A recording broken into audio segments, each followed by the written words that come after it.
Nova Estela, Ciência e Debate, um programa da TV PUC São Paulo, programa que conta com o apoio do Programa de Estudos Pós-Graduados em História da Ciência, da PUC São Paulo, e que, em colaboração com o MIS, Museu da Imagem e do Som, transmite semanalmente um bate-papo, um debate sobre a nossa ciência, sobre o passado, sobre o presente, sobre o futuro da nossa sociedade cada vez mais high-tech, com as suas câmeras e seus aparatos tecnológicos, mas que também, já há uns 2 anos, com a entrada aqui do apresentador na editora da PUC, na EDUC, estreou com a série Nova Estela Ex Libris, que está mais voltada para o lançamento de livros. E hoje nós temos aqui um livro muito especial do meu querido amigo, professor Valdir Ferreira. O Valdir, como eu, né? Ele é físico e também estudou na filosofia da USP. Nós estávamos na mesma época, ainda no final da ditadura militar, né? Parece que agora voltou o tema da ditadura, né? O mundo dá voltas, né, Valdir? A gente pensou que tinha se livrado da censura, da tortura, de toda aquela peste que a gente conheceu. E o Valdir também fez a pós, também é filho da PUC, né? Agora eu virei professor da PUC, mas ele é filho da PUC. Ele fez a pós em Ciências Sociais e Política, fez um mestrado, né, pós também na Uninove, em Educação, Pedagogia. Ele lançou, foi uma surprise, eu ainda não fiz isso, não, um romance de ficção histórica, Salmo Secreto, quem quiser procurar pela internet, pelas boas livrarias. E mais importante que tudo, eu vou te dizer, eu tenho muito orgulho de ter reencontrado o Valdir na vida, depois de anos que a gente terminou a USP, nos anos 2000 e pouco, quando eu estava inaugurando salas de leitura, espaços de leitura pela capital, periferia de São Paulo e interior, pela Secretaria da Cultura, quando alguém me fala, olha, você vai inaugurar uma gibiteca na Capela do Socorro, e o subprefeito é o Valdir Ferreira. Eu falei, mas será que é o mesmo Valdir Ferreira? A gente se falou por telefone, e lá fui eu num sábado à tarde, eu lembro que eu larguei as minhas atividades de hebraica, e fui lá na Capela do Socorro, uma região enorme, né, com uma população, milhares, centenas de milhares. 800 mil habitantes. Apenas 800 mil habitantes naquele pedaço de São Paulo.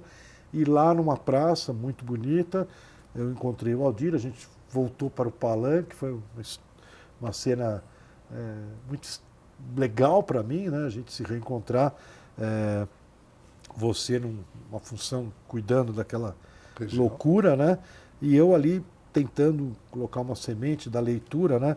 Então, Valdir, super bem-vindo ao Nova Estela. Eu te convidei porque você me presenteou, autografou e tudo mais a sua dissertação de mestrado, Educação e Transformação Social. Valdir Ferreira está aqui, é da editora Lutas Anticapital, bem inspiradora. De Marília. De Marília, aqui do interior de São Paulo. Então, conta para nós, né, o que você aborda nesse livro. Eu já dei uma folhada e já vi que tem muita coisa boa, porque você está falando da educação, mas está falando também do movimento social, né? Então, bem-vindo ao Nova Estela. Conta para nós aí que surpresa você nos traz aqui. Então, no limiar do século XXI, nós temos algumas convergências extremamente interessantes. De um lado, nós temos uma nova formulação dos movimentos sociais. Antes nós tínhamos as antigas sociedades de amigos de bairro. Eu digo o tempo do regime militar. Antes a gente tinha as ligas camponesas, tudo isso. Mas durante o regime militar a gente tinha como representação, né, das periferias as sociedades de amigos de bairro. Mas no limiar do século XXI, como Emir Sader e outros colocam, nós temos novos atores sociais.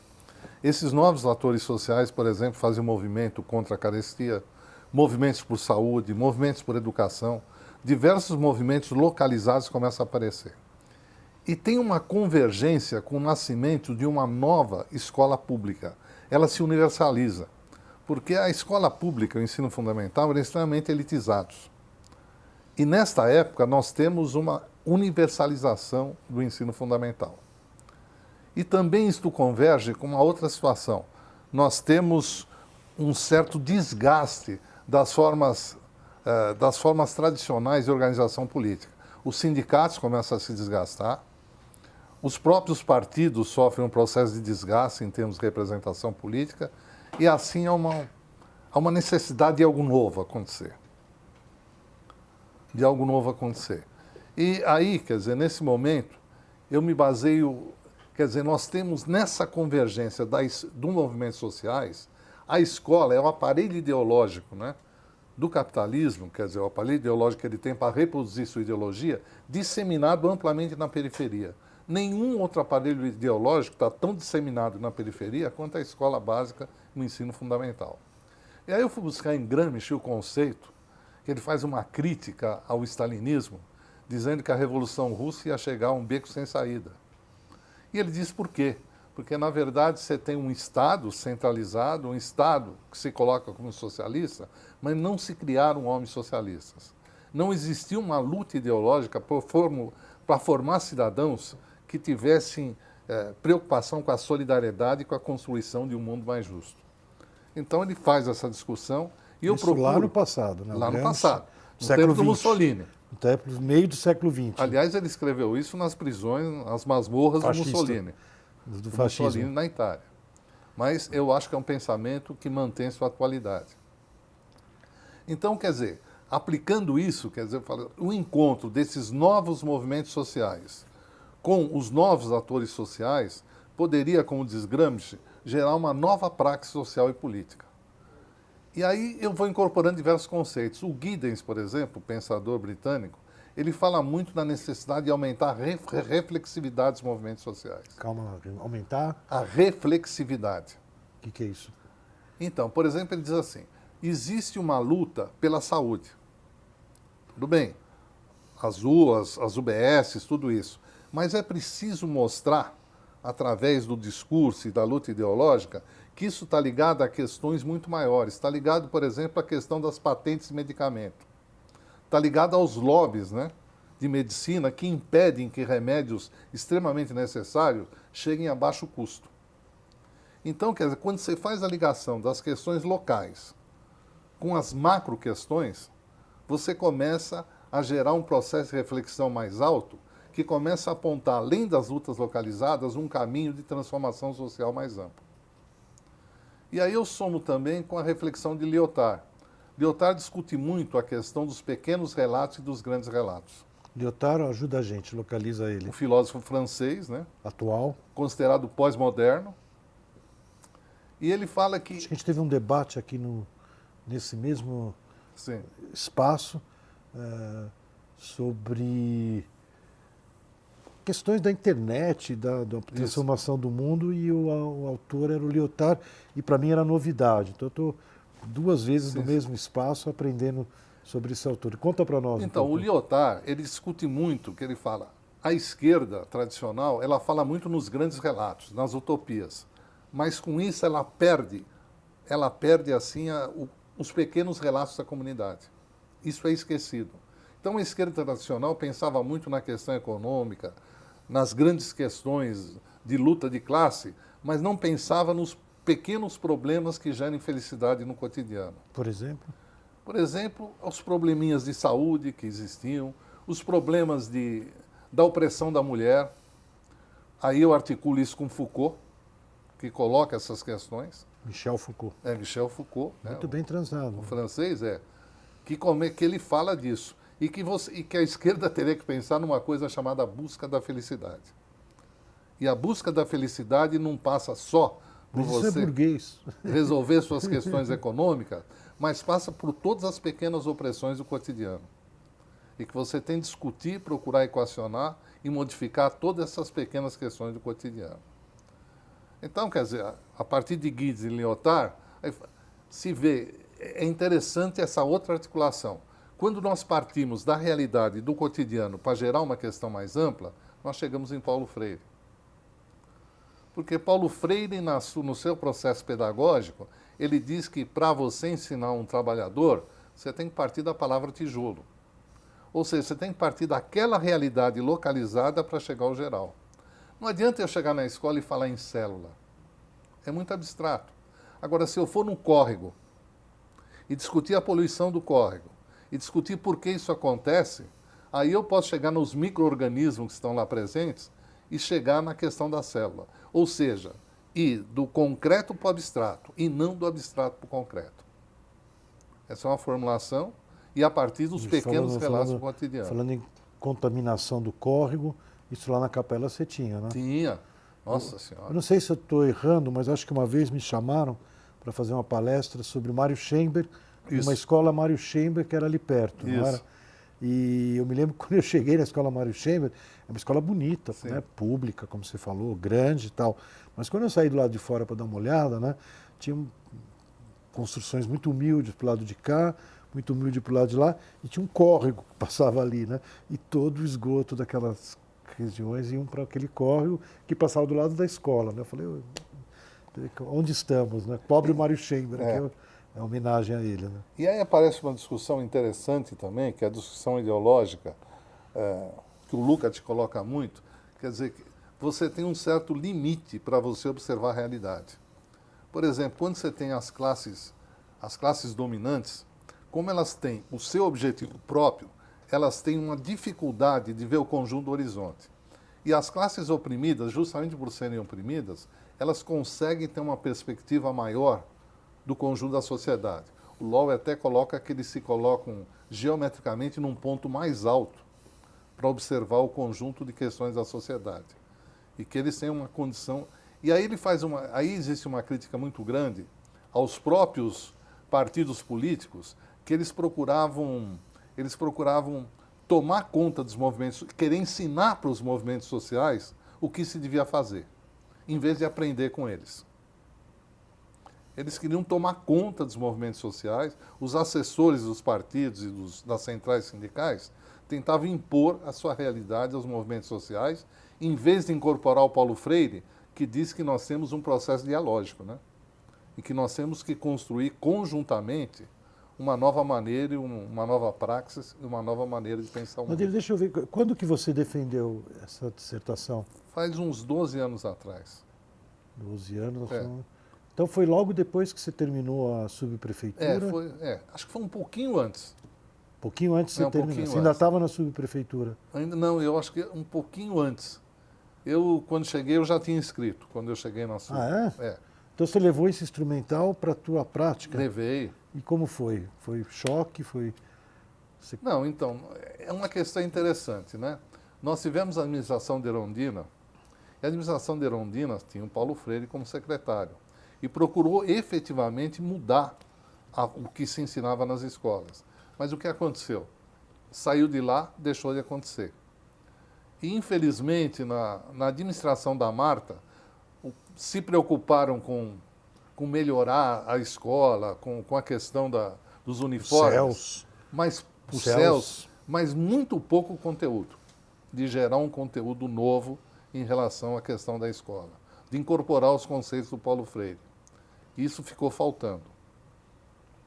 E aí começou a aparecer, ao nível pedagógico... Você estava na gestão do Kassab. Do Kassab. As duas gestões do Kassab. Que substituiu o Serra, não? Que sim, substituiu o Serra. O Serra ficou um ano e meio... Entrou, daí ele foi ser candidato... A governador, se elegeu... E deixou a prefeitura. E deixou o Kassab como Aquela vice. reclamação, deixou a prefeitura. E depois ele se reelegeu. O Kassab entrou e você entrou... Você já estava lá na época? Não, eu estava com o Walter Feldman na Secretaria das Subprefeituras. Ah, o Walter era o xerife? O Walter era o secretário das subprefeituras. Que é aquele geral, como foi o André Matarazzo, o Donato. Mas o primeiro foi o Walter Feldman. Walter Feldman. E eu entrei logo no começo da gestão, e eu era o coordenador das subprefeituras da região norte. E, inclusive, assumi a subprefeitura da Casa Verde por 3 meses. Depois disso, em 1 ano e meio, aí o Serra me indicou para assumir a subprefeitura da Capela do Socorro. Eu não conheci o Kassab, fui conhecê-lo na gestão. Aí o Kassab se reelegeu e me manteve como subprefeito. Manteve a indicação do Serra e eu fiquei lá 6 anos e meio como subprefeito. Foi uma experiência muito interessante. Eu estava numa região de mananciais, né, em que a questão ambiental era fundamental. Continua sendo. E nós tínhamos que limpar a represa. Então eu consegui fazer projetos com a Sabesp no sentido de limpar todos os córregos, né, que desaguavam na Bilis e na Guarapiranga. Fiz um programa grande de contenção de áreas de risco, de pavimentação, né? E criei um centro cultural na periferia. Que era o... Era o Centro Cultural Graciliano Ramos. Acho que eu lembro disso. Então, nesse centro cultural, nós levávamos peças de teatro. Eu tinha um anfiteatro, onde eu passava filmes e as pessoas assistiam os filmes. Nós tínhamos aulas de violão, aulas de dança, aulas de música, aulas de tudo isso. Deixa eu esclarecer uma coisa também, se não quiser responder, não precisa, né? Teve uma vez que eu estava contando essa história de eu ter te reencontrado depois do movimento estudantil, em plena gestão, agora que eu estou entendendo do Kassab, né? Daí eu falei, engraçado, eu nunca tive a oportunidade de perguntar para o Valdir, né? Como é que ele foi parar na gestão do Serra, né? Imaginei você, como você falou, na gestão da Irundina, da Marta, né? Daí a pessoa me falou, não sei se é verdade. A pessoa falou assim, mas o Serra tinha uma influência muito forte do Alberto Goldman. Sim. Daí eu falei, Alberto Goldman? Daí, de fato, eu lembrei que desde o cursinho, o Goldman, eu fiz cursinho em 74, Sim. aquela época que o MDB apareceu, você lembra, em oposição à Arena, que era domínio total da ditadura, e de repente ganha, lembra, um monte de voto, deu uma estremecida, né, depois da crise do petróleo. Lembro que o MDB deu uma subida. E o Goldman já era, naquela época, um nome que eu aprendi, até porque eu sou Goldfarb, ele era Goldman, achei curioso, eu não conhecia ainda. Depois a gente se conheceu muito na comunidade, eu sou amigo do filho dele e tal. Mas aí alguém me falou, não, o Valdir é por causa do Goldman, né? E o Goldman acabou de partir, né? Acabou de partir. E eu estava no velório. Eu também fui no velório. A gente desencontrou o horário. Daí eu fui à tarde. Eu fui de manhã porque eu dava aula à tarde, né? Daí eu comentei com alguém, né? Pois é, eu até estava procurando você, falei, tem um amigo comum aqui que me fala. É verdade esse relacionamento do Goldman ter influenciado em você ter entrado na prefeitura, no governo do PSDB? Tem a ver. Eu tive duas... toda a minha relação com o PSDB, com o MDB inicialmente, minhas duas grandes referências foram o Goldman e o Almino Afonso. Eu coordenei a campanha do Almino Afonso para o Senado contra o Severo Gomes. Isso antes dele ser vice-governador? Antes dele ser vice-governador. Ele perdeu a eleição e foi indicado como secretário dos negócios metropolitanos. Aí ele me indicou como diretor da Emplasa. A empresa de planejamento da Grande São Paulo. Eu lembro. Que cuidava de tudo, né? Porque naquele tempo você não tinha Secretaria de Transporte Metropolitana, cuidava do transporte, dos resíduos sólidos, da questão das enchentes, tinha 800 funcionários. Porra.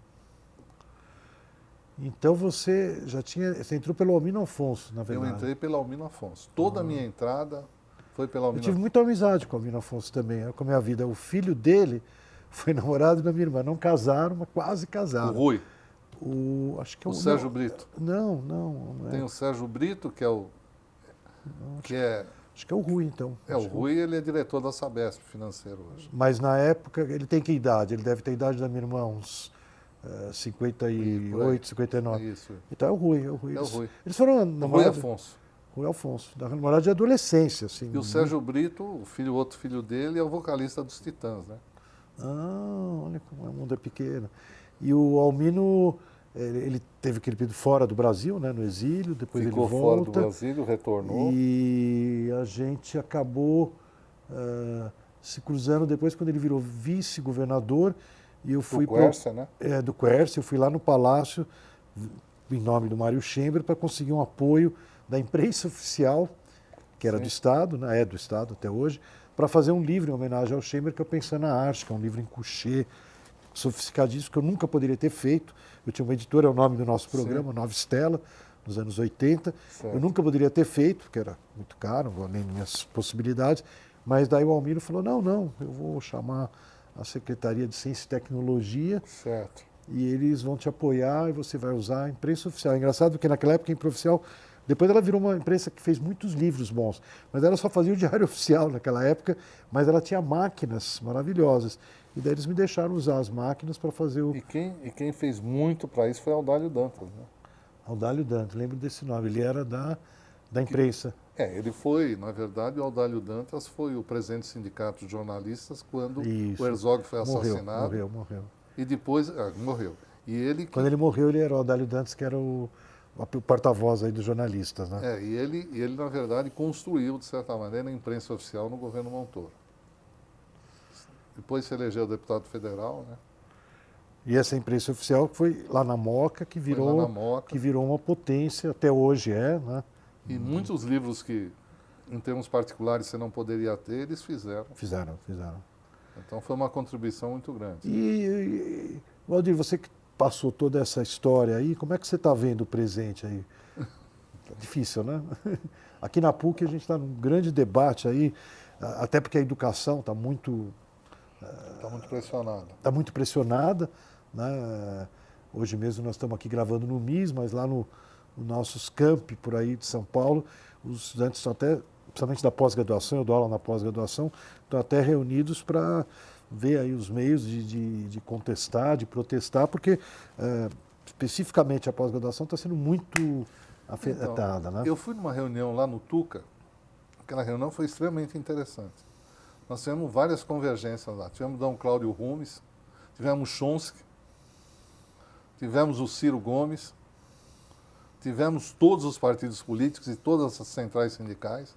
E, por incrível que pareça, tinha representantes do PFL, do Podemos, de diversos partidos aí de centro e até meio de centro-direita, mas todos achando que a democracia está ameaçada com o governo Bolsonaro.